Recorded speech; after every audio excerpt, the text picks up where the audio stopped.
One of the most common questions that I'm seeing people ask on the internet, or just questions that we're getting here at T.REX Arms, is LPVO or red dot with magnifier.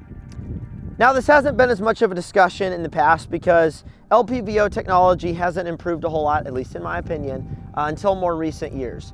There have been good magnifiers on the market, like the G43, the EOTech G43, and the Aimpoint magnifiers as well for quite a while. But recently, in the past couple years, in 3 years, we've seen LPVOs from companies like Vortex, EOTech with their Vudu line, and a few others vastly improve and go from these 1 to 4 scopes that basically have very little illumination to 1 to 6, 1 to 8, even 1 to 10 scopes with some pretty good daylight bright illumination that is starting to rival, well, not really red dots themselves. So people are like, wow, these scopes are getting really awesome. There's no reason to run a red dot or a magnifier. We should just put these on everything.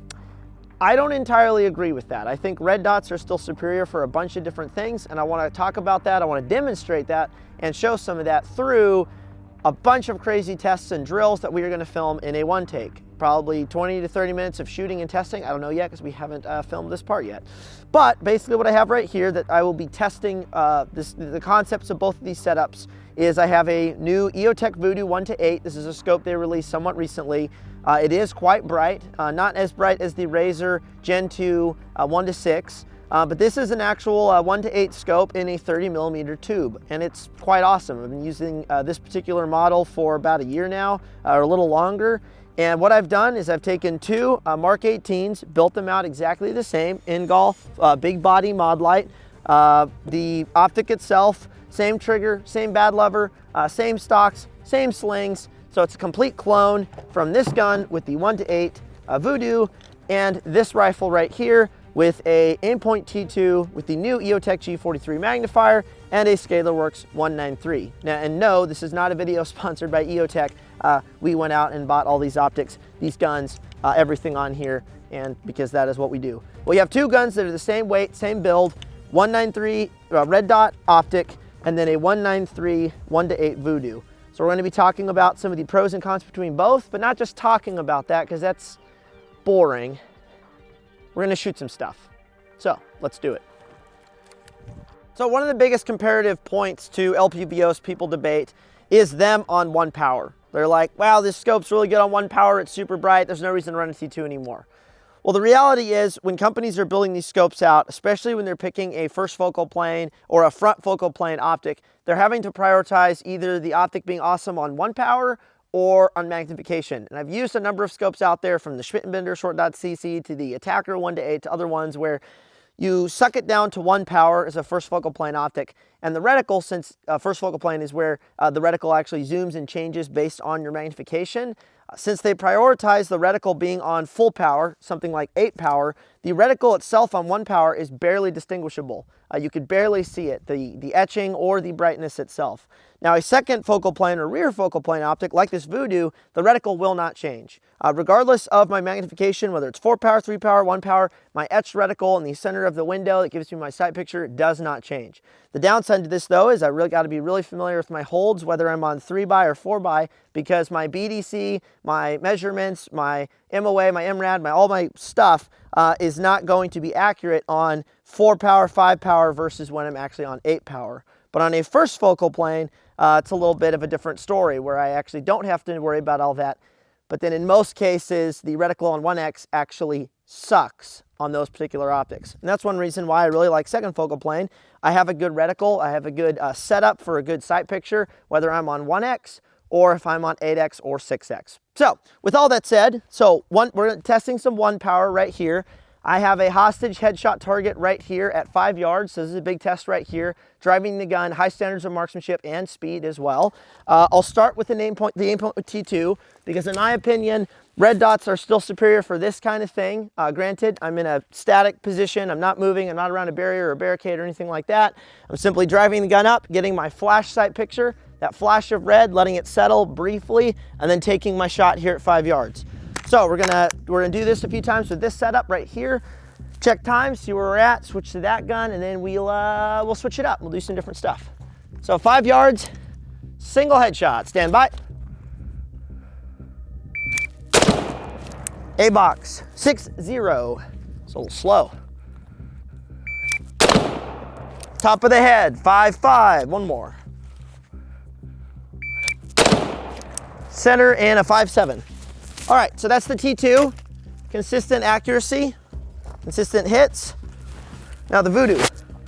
On 1 power, with illumination, on full power, diopter is set to me. Stand by. A-box 5.2. Top of the head and a 5.0. Not bad, not bad. And that's A-box and a 4.6. So a little bit faster. We'll swap back to the T2. Now that I'm a little warmed up, we'll see just how fast we can crank this sucker with a flash sight picture. A flash of red from the T2. But right now, they're about the same. That one was a little quicker. See just what happens. That's right over top corner in a 4.1. Center in a 4.4. And that is 4.1 right there. So they're pretty consistent for this one particular drill, where I've got all my stance, presentation, stock placement, everything is consistent. Let's do a couple high readies, see if there's some difference here. A-box, 5.6. Off to the right side, it's a 5.6. And that's it, right in the head in a 6.0. Scope. Stand by. Ooh, real close. 6.5 in the neck. A-box, 6.7. And that was in a 6.7. So this is a tiny bit slower, a little bit slower. Some of it's also due to the weight of the weapon. But for the most part on this particular drill, we are getting the same kinds of hits and the same kinds of speed. That was one of my early shots off of the high ready with the scope. Let's mark all these up real quick, and then we're gonna do some target transitioning. And we'll get into some other differences with these. 1x on scopes can be nice and fast once you've set your diopter. You have a good modern scope that's got some good room for error with the eye boxing and eyeshadow and all that good stuff. So now, a little transition drill. We're gonna clean all 5 of these targets. I'll actually step back briefly. Like here. This is all on 1X.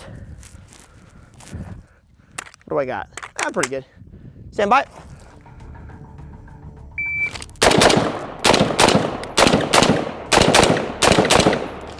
All right, so 1x in 4.34 with full illumination. Not too bad. Hits felt good. We can run through real quick actually, because I know you guys are like, ah, show the hits, ah. So double A zone. Trying to keep this nice and efficient. We've got A zone, A zone. Headshots were good. We'll check them though, just to be sure. Oh, ooh, delta, alpha. It's transitioning off of the head. Double alphas, nice, nice. One more, headshots. Alpha, alpha, right in the A box, T box, T zone, A zone, whatever. All right. Red dot, T2. I've got it pretty illuminated, pretty bright. And that was a 4.34, something like that. So you'll double check, make sure we're there for sure. 4.34, yep. Stand by.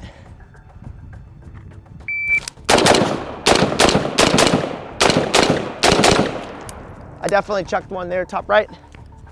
That was in a 3.97. 3.97, a little quicker. I was also pulling my oh, there's my microphone. My second shot pretty quick off of one sight picture. So 2 A's. So I'll drive the gun. I felt a little quicker on the line, alpha. This guy, I called this guy, I think this one was top right, top side. Oh, well, it's off to the right. Alpha, Charlie. And the headshot, I pulled, double tapped that pretty quick. Alpha Charlie. And then this guy is, oh, well, actually it was fine. Double alphas. Cool. So a little bit faster transitioning through targets. But the thing about 1X in this particular case right here is because I'm not changing up my position, I'm not having to re-index my side picture, I'm not shooting on the move, I'm not shooting around barriers, I'm not doing anything that's actually going to compromise my alignment with the scope. A stand and deliver stage like this is really not that bad with a 1:6 scope. With it on 1X, it's really not too bad. But we're gonna play around, we're gonna show some different stuff so you guys can kind of see some other aspects to running a scope. So let's go ahead and move back to here. This is a big deal. And I gotta take my, my medicine with me.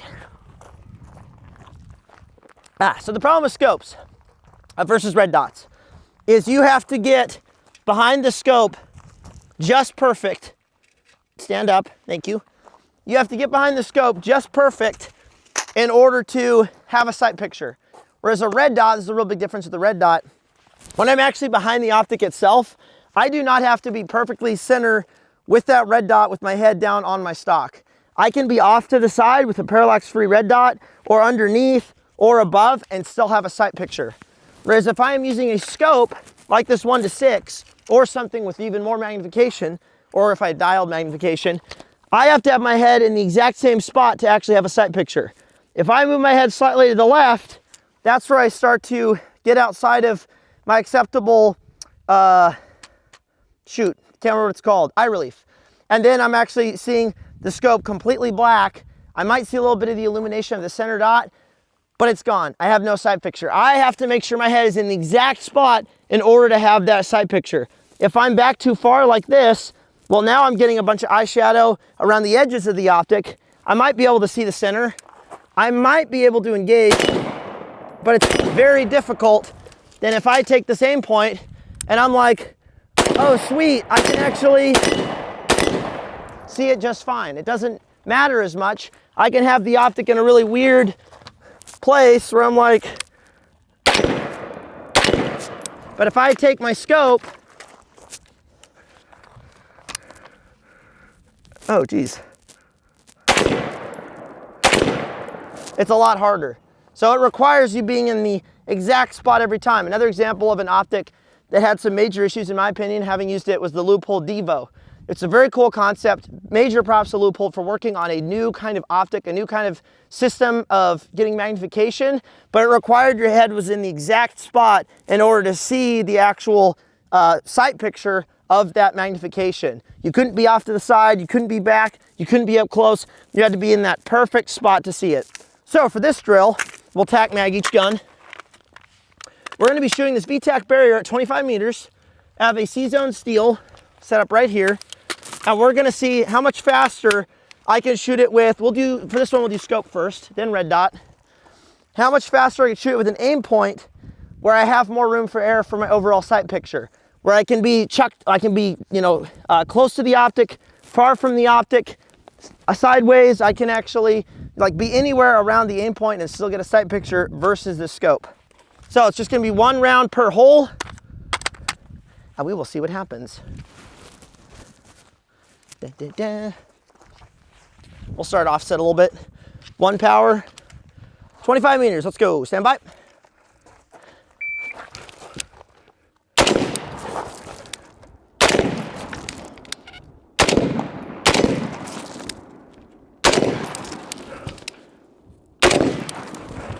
Got to get that perfect sight picture.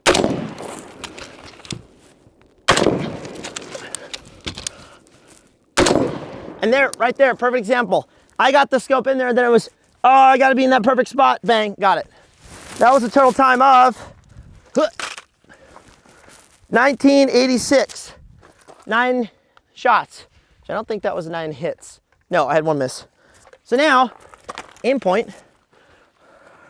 See how much faster I can shoot it with this, which it should be quicker. Although it could just suck, and then, it's not a good test. But we'll see. Not running the magnifier yet, we'll get there. Stand by.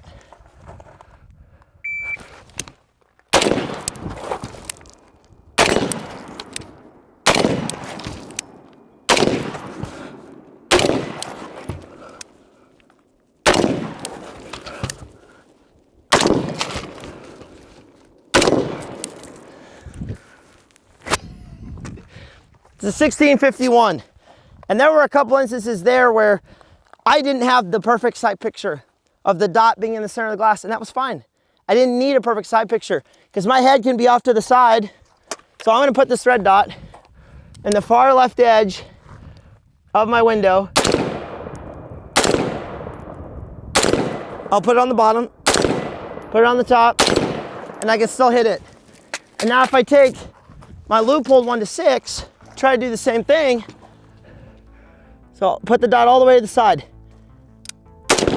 I can't see. There, that's a hit.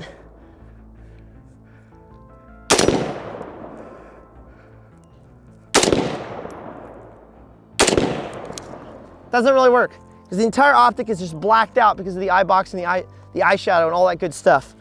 It's not called eyeshadow. You know what I'm talking about. So this is a good example of where I believe red dots are still destroying LPVOs because you have room for error in how you're getting that sight picture. Not to mention, I know companies love to sell these 193 scopes and they argue gas masks, where it does help, or night vision shooting, but the reality is you can't run, at least in my experience, an LPVO, even a high quality one, on 1 power with illumination through night vision as a passive aiming solution. You have way too much light loss coming through the tube. Clarity of the optic itself, combined with the quality of your tubes and the lighting conditions. Every time I've looked through a scope with nods on, with binos, so one tube is seeing the target with nothing, one tube is seeing through the optic, hoping to, align on the target. It's far too clouded. It's very hard to have the proper eye relief to even get a good sight picture and take accurate shots. But an Aimpoint or an EOTech or a similar red dot that's parallax free, where it doesn't matter where my eye is in relation to the tube itself, as long as I can see a dot, I can hit stuff, is far superior than a scope like this. So that's one test right here. Now let's actually get into magnifier and switching magnification and actually get into that. So we're good on ammo. We're gonna step here to the side. We've got a piece of steel here at 100 meters. And what we're gonna do now is we're gonna run magnification. This is a cool little drill that I love to do. It's the 3-3-3, 3 standing, 3 kneeling, 3 prone on this C-zone steel. How many minutes have we gone for now? 15. Okay, we're good. So be quick. And I'm only do this once, 3 rounds and 3 rounds. For this particular distance, a C-zone steel, I'm gonna run my scope on, well, that sucks whenever that happens. I'm gonna run my scope on 4 power, and then my other gun will get 3. To start this drill though, we're gonna start on 1 power. So basically I then realize, where's my timer? I then realize, oh, I need magnification. 3-3-3, no makeups, and we'll see what happens. Stand by.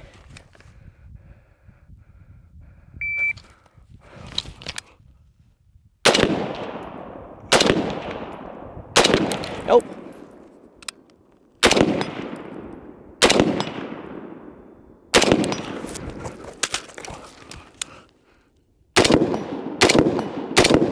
So 3 misses, 6 hits.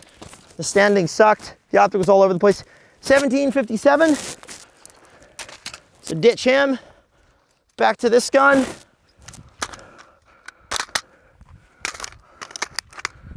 Dual tack mag. Make sure my dot is centered in the magnifier, or centered as can be. Dim 1, 10. Let's go. 3-3-3.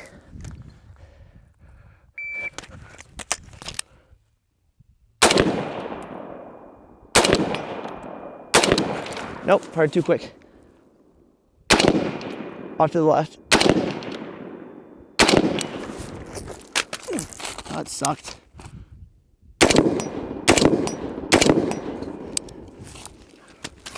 All right.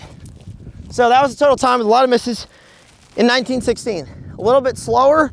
The other thing I want to go over real quick regarding the magnifier setup, and this is a downside based on being out in the weather and being in some different situations just environmentally. The issue with running a magnified setup like this versus a scope is I am now adding 2 extra surfaces that can accumulate crap. And what I should have done, that's pretty clean, and this is clean because it's basically brand new. But when you start having rain and fog and mud and dirt and dust from it sitting in your armory, what happens is you start to get stuff accumulating on this guy right here, front and back, this guy, front and back. So then when you're running all of it together, you have 4 surfaces, 4 panes of glass with crap.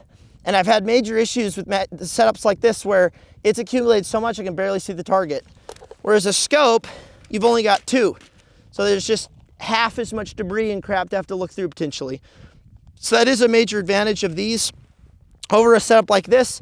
It just means you have to do some gear maintenance and you should be good to go. So for this next test, here's what we're gonna do. And this is gonna, since this is a one take, you see all the failures, all the problems, because I'm not a perfect shooter. I'm not the best shooter. That's fine, especially since I'm not shooting as much as I used to. However, and I'm doing stuff like this where I have to like test all kinds of crazy crap. We'll do scoped gun here. We'll start with red dot this time. So over here, what we're gonna do is plate rack at 100 meters. Again, I'm gonna run the magnifier and the T2, and then I'm gonna run my scope over there on probably like 4 power, something like that. Standing, as many makeups as I want. 6 targets so that I gotta drop left to right, and we will see what happens. And trust me, we're getting to the juicy parts. We're not even there yet. Push, pull, make sure we're set. Here we go. 3 powered magnifier, I'm starting magnified. Stand by.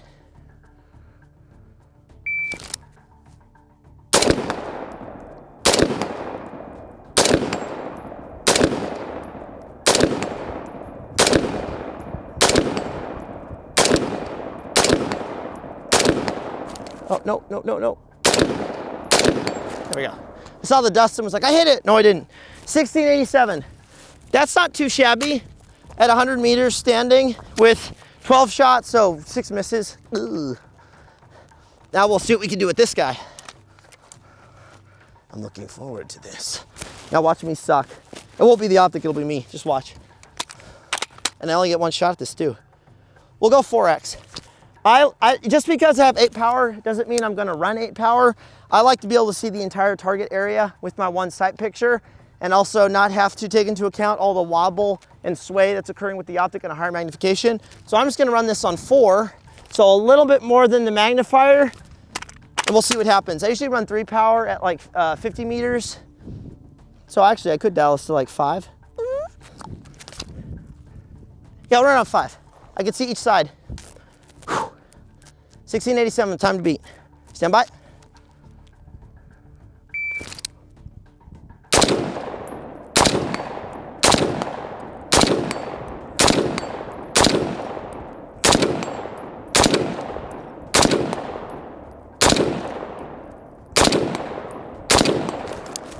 $14.98, a little bit quicker, and again, 12 shots. Some of that was just me not pulling, or not firing my shots accurate enough, but it was a little quicker, so that's nice. At 100 meters, magnifier versus scope, you're not running into a whole lot of difference. Up close, I would argue shooting on the move, which we haven't done a whole lot of, the red dot is, in my opinion, at least superior. Shooting in unconventional positions where you may have some not perfect sight picture, positioning that will allow for perfect sight picture, red dot still wins. Night vision, red dot still wins. But let's go a little, actually no, before we go a little further, here's what we're gonna do. We're actually gonna do an experiment now because I wanna show you guys, this is another cool little thing, how much faster a Aimpoint or an EOTech with a magnifier can be at actually dialing your magnification. And you're gonna see some of that here in a little bit when you shoot something a little more interesting and extreme. But what we're gonna do right here, I'll grab this gun, we're good on ammo. Come here. We're gonna shoot steel, close steel, and far steel. But what we're gonna do is I'm going to only shoot this steel on 1 power. I'm gonna take that steel on whatever magnification I can get or what I'm happy with. So I'm gonna run my hand on this scope, whatever it lands on, 4X, 5X, 6X, I'll take a shot, dial back to 1, dial back. We're gonna do it for a total of 4 times. So I'll start, no magnification, magnify, no magnification, magnify, and I'm done. We'll see how much faster the Aimpoint magnifier is swapping that, because it's either 1X, 3X, 1X, 3X with 1 movement, versus this, where I'm having to twist the entire setup and get back on it. Starting on 1 power, we'll start with the scope. Stand by.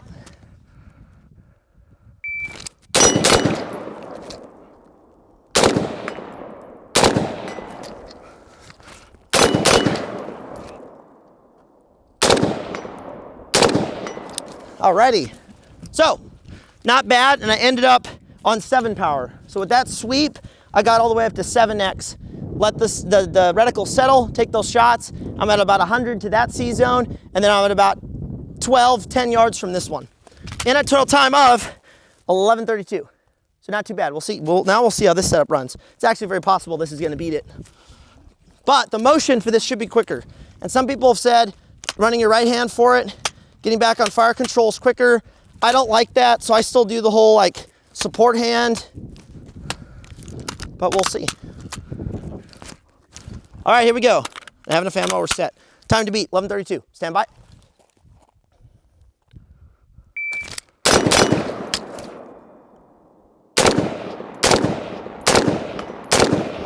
Oh, come on.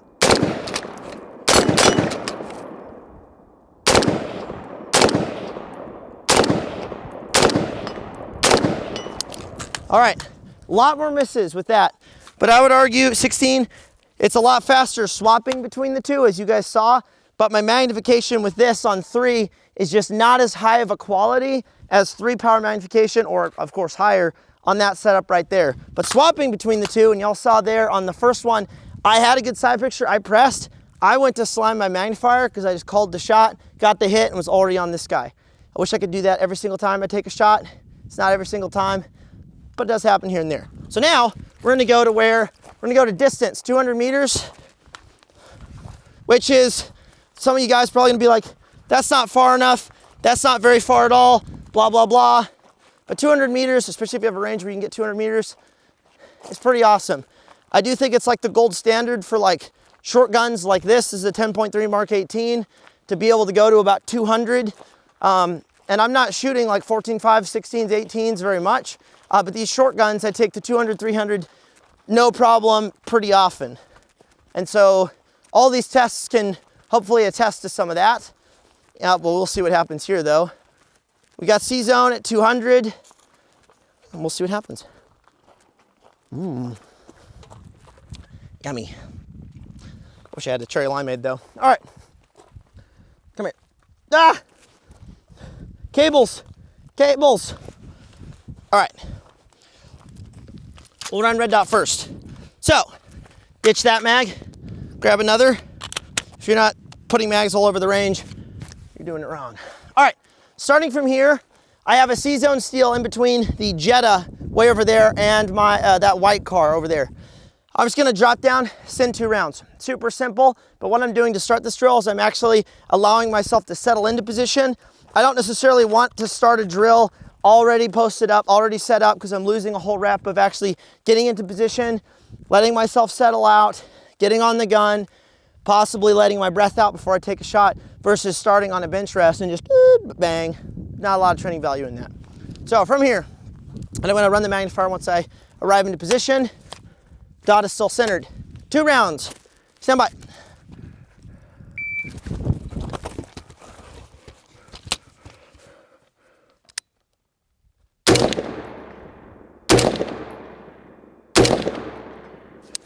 Two hits. Not bad. 960. Not bad at all, actually. So I let myself settle in. Had a lot of good points of contact down to my leg. That's with the 3 power magnifier. I mean, I could get some spicy reloads in here, but that's not really what we're testing right now. We'll start on 1 power, just like we did on that guy. Dial up, you play with that a little bit. For that, I'm just gonna take what I can get. I'm gonna swipe once I'm there. If it's 6 power, 7 power, 8 power, it'll be fine. Oh, I forgot to swipe.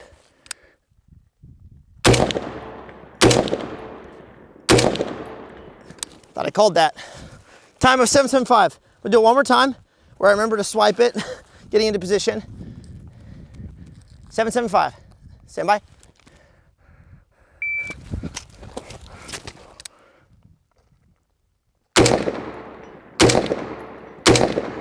That's 3 hits.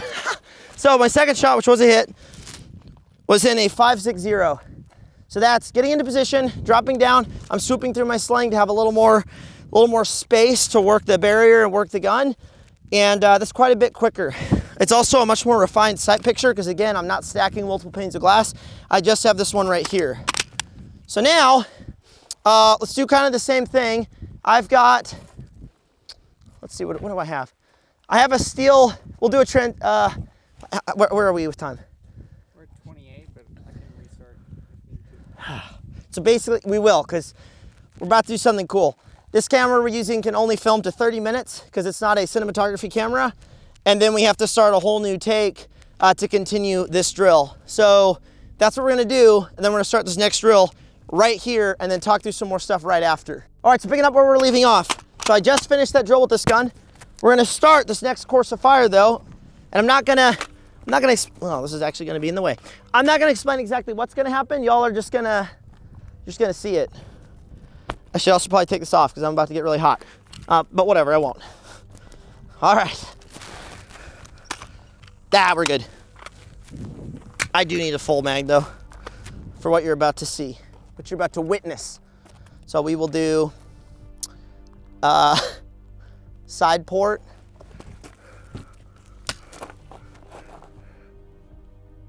I don't even know what my hold is from here, but that's okay. We're gonna figure it out with both guns. It's gonna be right 3 feet, up 2 feet, I think. So 2 on this side, 2 there, and then, yeah, all right. Come here.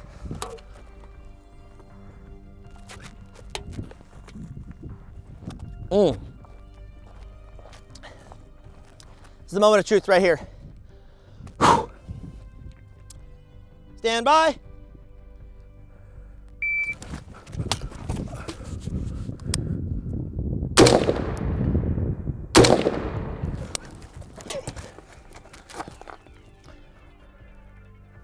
Oh, this is gonna be great.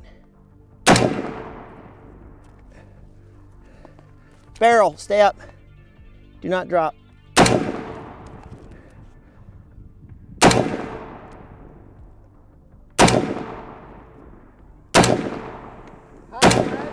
High right.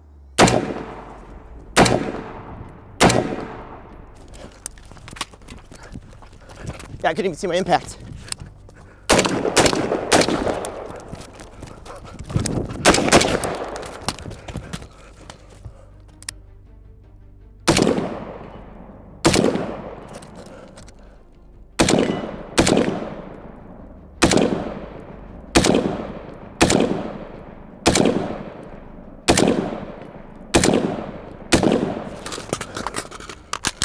One more. Give it to me. Come on, come on, come on. Heck yeah.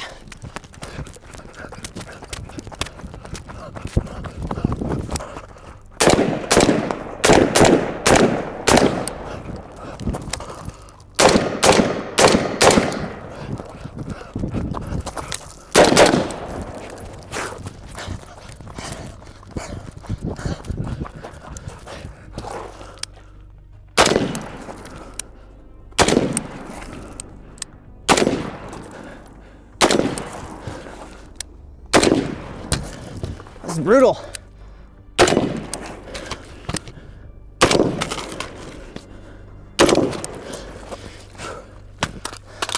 Now for the tough one. 100-meter headshot hostage.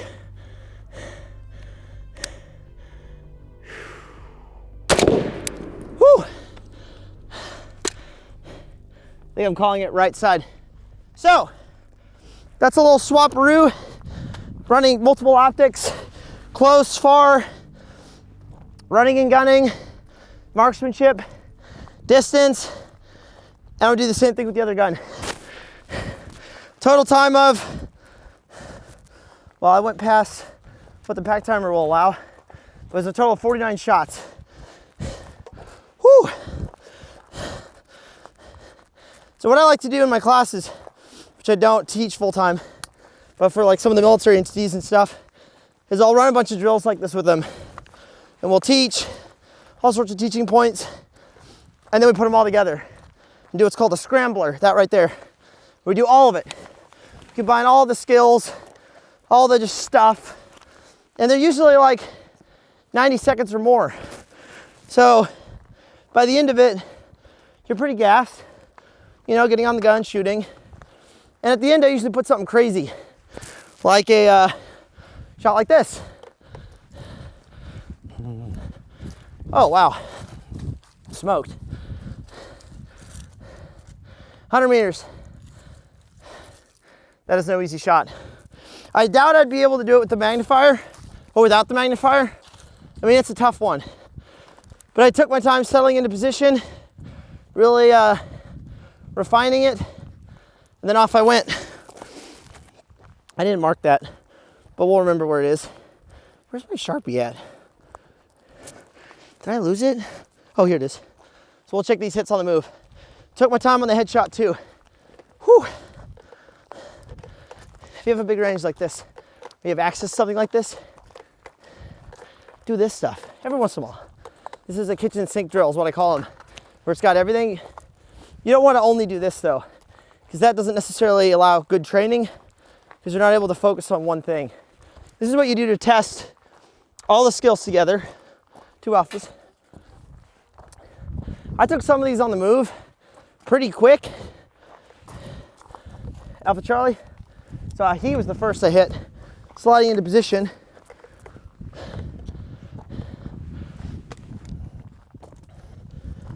Alpha. Looks like I got a mic. Oh, no, there it is. So yeah, mic. Top right. Headshot. Let's check this. Whew. That's a good one. May have to wait before I run the Vudu so it's a fair fight. 2 alphas.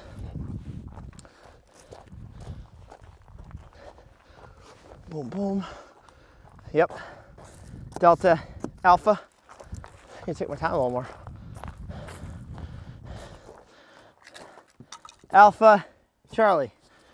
Not bad. We'll put the total time in the bottom of the video because my timer is not showing what that is. All right. Oh, and then these guys. We gotta check these guys up here. Whew. So yeah, swapping between both with this gun is nice and easy with this optic setup. Magnified where I needed to. So magnified, come back. Oh. Unmagnified, magnified, unmagnified, magnified. Yeah. So 3 magnifications and 2 without. I think it's right. Alpha hit neck.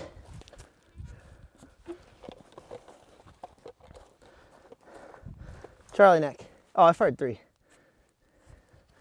Not bad, not bad. Not bad at all. I took some time on that that sideways shot, 90. That's a tough one. As soon as you go past 100 meters, knowing your holds for a 90-degree angle, I've done it up to 300 and I was holding like a little more than this one. I was holding 3 and then 2, I want to say 3 feet, 2 feet, or 4 feet, 2 feet in order to get my hit, because you're, you know, angling the entire weapon. So Charles helped me out there. See exactly where I was going, roughly. So it was cheating. But the first drill is never fair. Whoever runs it first or shoots it first, so they get all the learning experience out of the way. Whew. More rain.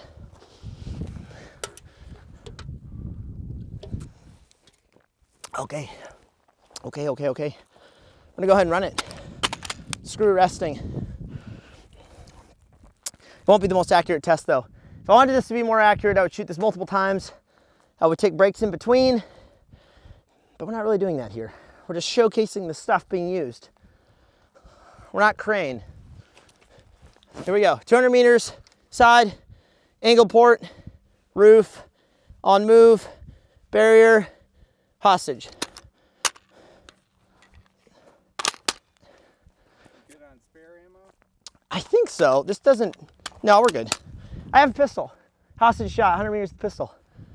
We'll be good to go. Stand by.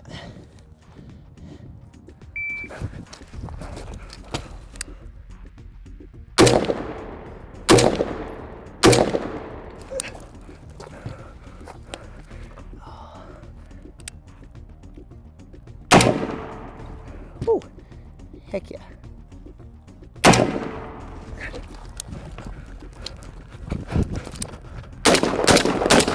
Headshot.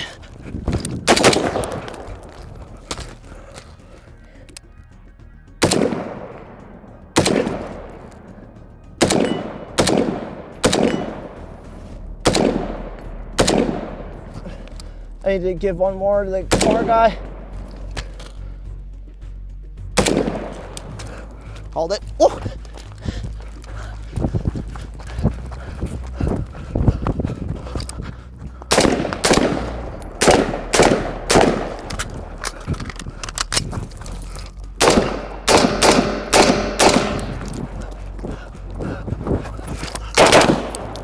Too slow, far too slow.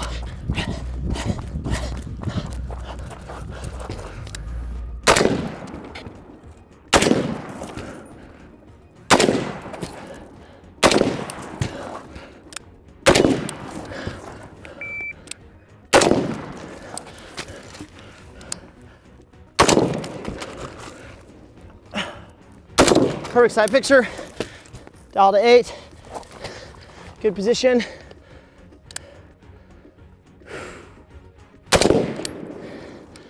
Whew. There we go again. Definitely less misses. Whew. And that's gonna be right edge headshot. My dot was on the right. And that last shot was on 8. Double alphas on him. So as far as some of you guys are probably wondering, like, where scope has been my favorite so far, because I have run 10, 12 different ones so far. I really like the Vudu. The early one had some issues. Didn't have cap turrets. The brightness sucked. The reticles weren't great. But this new guy, I like it a lot. Super lightweight, very clear glass. The reticle's nice and bright. Not as bright as the Razor HD 2, but it's good. Looks like the hostage survived. Survive! I called right head, and guess what? Right head it is. So my hostage shots at 100 after sprints, after shooting really fast, have been good. And that's the level of discipline and marksmanship we want. I'm throwing shots up here up close because I'm shooting fast, moving fast.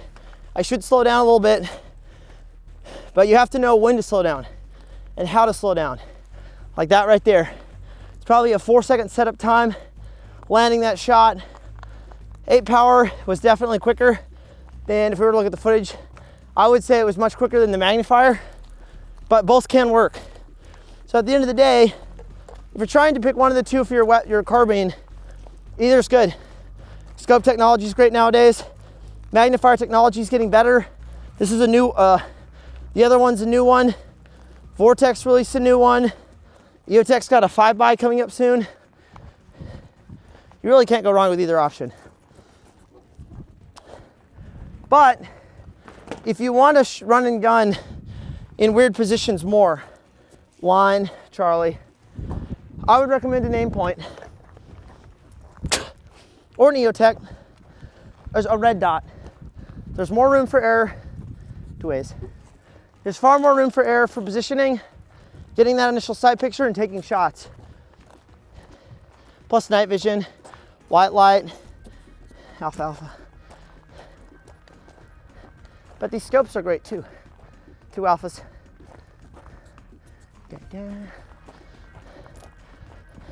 The other reason I like a second focal plane, Alpha Charlie, is the etched reticle. It kind of helps drive your vision to the center because you have the lines. So then it's just like, oh, there it is.